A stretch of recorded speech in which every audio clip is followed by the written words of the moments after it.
ఒక శ్లోకాన్ని 4 భాగాలు పెట్టారు. శక్తి పనిచేసింది దీని యొక్క అర్థం.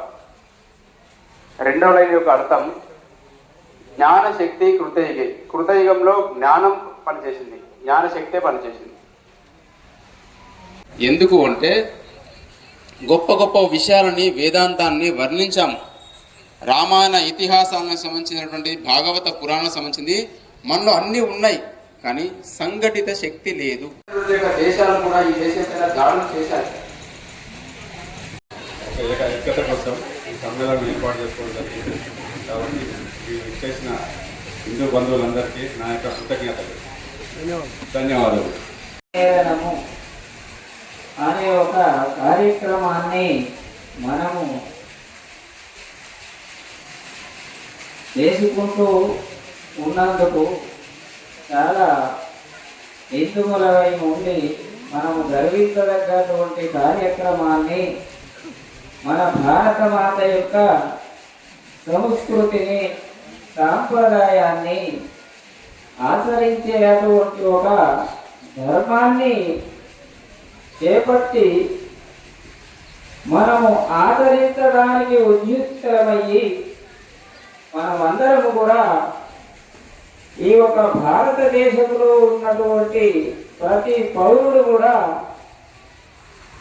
సోదరుడే అనే ఒక భావముతో, సోదరి అనే ఒక భావముతో మనము మెలగాలనే ఒక విధానములో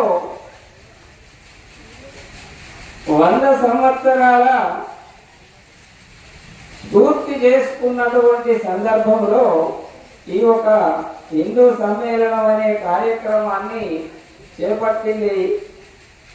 కాబట్టి ఆ ప్రకారంగా మన యొక్క ధర్మాన్ని, మన ధర్మాలన్నీ కూడా రామాయణ, మహాభారతము, భాగవతములో చెప్పబడ్డటువంటి ధర్మాలను ఆచరిస్తూ తూచా తప్పకుండా మనకు అందించినటువంటి రామాయణములో రాముడు పరమాత్ముడైనప్పటికైనా కానీ మానవ జన్మను తీసుకొని మానవునిగా చరిస్తూ మానవుడు ఏ ప్రకారంగా, ఏ పరిస్థితిలో, ఏ ప్రకారంగా తల్లడిల్లుతూ దుఃఖపడుతూ ఉంటారో ఆ ప్రకారంగా కూడా ఆయనే అనుసరిస్తూ ఆ ప్రకారంగా దుఃఖ సాగరాన్ని అనుభవించి మనకు అందించినటువంటి ఒక రామచంద్ర ప్రభువుకు మనము ఎంత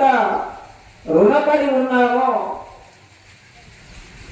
చెప్పుకోదగ్గటువంటి ఒక విషయం కూడా కాదు. ఆ రాముడు కష్టపడ్డటువంటి కష్టములో మనం పడుతున్నటువంటి కష్టము ఒక ఇంచుక మందము కూడా కాదు. మరి అటువంటి రామచంద్రుడు మనకు ఒక కుటుంబాన్ని ఏ ప్రకారంగా సరిదిద్దుకోవాలి, తల్లిదండ్రులను ఏ ప్రకారంగా చూడగలగాలి, అన్నదమ్ములను ఏ భావముతో చూడాలి, అక్క చెల్లెళ్ళను ఏ భావముతో చూడాలి, పోతే ఇతర ప్రజలను కూడా ఏ ప్రకారంగా చూడాలి అనే ఒక విధానంలో మనకు అందించి చూపించింది రామాయణం. మరి ఆ ప్రకారంగా మనం ఉన్నామా లేమా అని చెప్పి ఇప్పుడు ఈ కార్యక్రమాన్ని చేపట్టినటువంటి ఒక సమస్త సమాజము ఆ ధర్మాన్ని కొరకే, ఆ సాంప్రదాయం కొరకే, ఆ సంస్కృతి కొరకే పాటుపడుతూ ఈ ఒక కార్యక్రమాలను చేపట్టి నడుపుతూ మనల్ని ముందుకు తీసుకొని వెళ్ళేటువంటి ఒక ఉద్యమాన్ని చేయడానికి ఉద్యుక్తులై సన్నద్ధులై భారతదేశం అంతటా కూడా నలుమూలలా తిరుగుతూ ఈ ఒక సంస్థ ఎవరి కొరకైతే పని చేస్తూ ఉంది. మనం ఉన్నాము, మన గృహంలో మనం ఉన్నాము, కానీ మనకు జరిగేటువంటి ఒక ఆటంకం ఏ ప్రకారంగా వస్తుంది అనేది మనకు మాత్రం తెలియదు. చుట్టుపక్కల ఉన్నటువంటి దేశాన్ని రక్షణ చేసే అటువంటి ఒక నాయకులు ఎవరైతే ఉన్నారో వారికే తెలుస్తుంది దేశ రక్షణ ఏ ప్రకారంగా మనము ఆకట్టుకోవాలి, దేశాన్ని ఏ ప్రకారంగా రక్షించగలగాలి అనేది వాళ్ళ మీద బాధ్యత వహించి ఉన్నప్పుడు వాళ్ళు కూడా మనకు అందిస్తూ ఉన్నారు. ఎందుకు? మనము కూడా జాగృతులమయ్యి ఆ అజ్ఞానం అనే అంధకారంలో కూరుకుపోకుండా ఉండాలి అనే ఒక ధర్మ పాలనలో ధర్మాన్ని పాటిస్తూ ఆచరిస్తూ ఇవాళ ఇక్కడ యజ్ఞం చేయాలి అనే ఒక ఉద్దేశంతో యజ్ఞం చేశారు. కానీ ఈ యజ్ఞము ఆనాడు సనాతనంలో ప్రతి ఇంటికి యజ్ఞం చేసుకొని కడప యువతల కాలు పెట్టేవారు. ఉందా ఇప్పుడు? లేదు. కారణం ఏమిటి? ఆ యజ్ఞం చేసితే గృహంలో ఉన్నటువంటి వాళ్లకు ఎంత ఆరోగ్యాన్ని ఇస్తుంది, ఏ ప్రకారంగా రక్షణ చేస్తుంది అనేది ఎవరన్నా ఊహించారా? మరి ఇప్పటికైనా అది ఎన్ని గంటలో కాదు, కనీసం ఒక 15 నిమిషాలల్లో యజ్ఞం చేయవచ్చు. ఆ ప్రకారంగా చేసుకొని మన పనులకు మనం వెళ్ళవచ్చు. మరి ఆ ప్రకారంగా ఉన్నటువంటి మన సంస్కృతిని, మన సాంప్రదాయాన్ని ఎలా కాపాడుకోవాలి అనే ఒక ఉద్దేశంతో ఆ సమాజము మనకు తెలియజేయడానికే ఇటువంటి కార్యక్రమాన్ని చేపట్టి మన ముందుకు తీసుకొచ్చి నడుపుతూ ఉంది. కాబట్టి మనము కూడా ఇంకా జాగ్రత్త పడే అటువంటి ఒక అవకాశం ఉంది. ఎందుకనంటే మన యొక్క సంస్కృతి, మన ధర్మము, మన ఆచారాలు మనమే అడగట్టి పోయేటువంటి ఒక పరిస్థితిని తెచ్చుకున్నాము కూడా.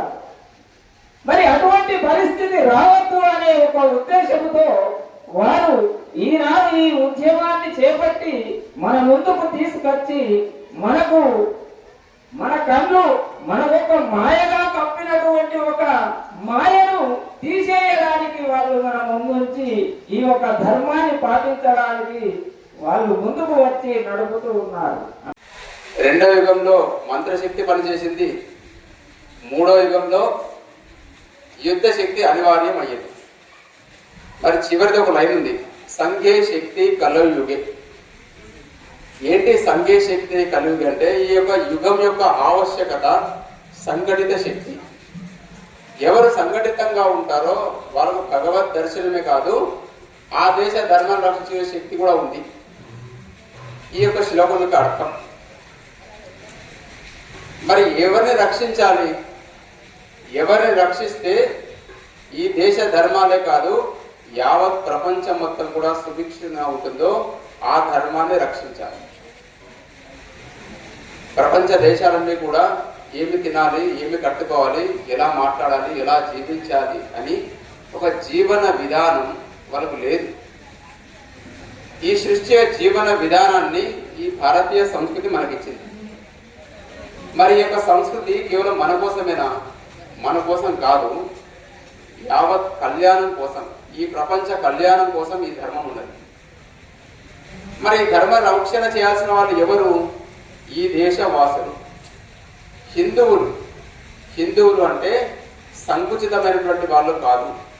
ఒక భాషకి, ఒక ప్రాంతానికి, ఒక కట్టు బాటికి సంబంధించింది కాదు, ఒక ఆహార వ్యవహారాలకు సంబంధించింది కాదు. సమస్త భూమి మొత్తం కూడా ఒక తల్లిగా చూసినటువంటి సంస్కృతి మనది. అందుకే మనం భూమాత అని చెప్పాం. కొంచెం అన్న దగ్గర ఎందుకో ఆడికెళ్ళి అందరూ వీడియో తీస్తున్నాను.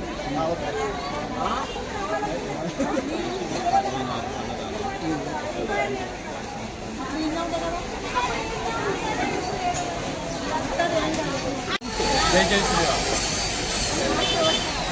ఈరోజు సిరిసిల్లాలో విరాట హిందూ సమ్మేళనం కార్యక్రమంలో భాగంగా యజ్ఞం నిర్వహించుకుంటాం. ఈ యజ్ఞము దేని ద్వారా నిర్వహించామనే దాని గురించి రాష్ట్రీయ స్వయం సేవక సంఘం ప్రారంభించి 100 సంవత్సరాలైంది. 100 సంవత్సరాల్లో భాగంగా జయంతి ఉత్సవాలంటూ ప్రపంచవ్యాప్తంగా జరుగుతుంది. దానిలో భారతదేశంలో మన జిల్లాలో, మన సిరిసిల్లాలో ఇవాళ దాని గురించే మనం ఈ యజ్ఞ కార్యక్రమం చేస్తున్నాం. ఈ యజ్ఞము హిందూ సమ్మేళనానికి ఒక తాత్కారం.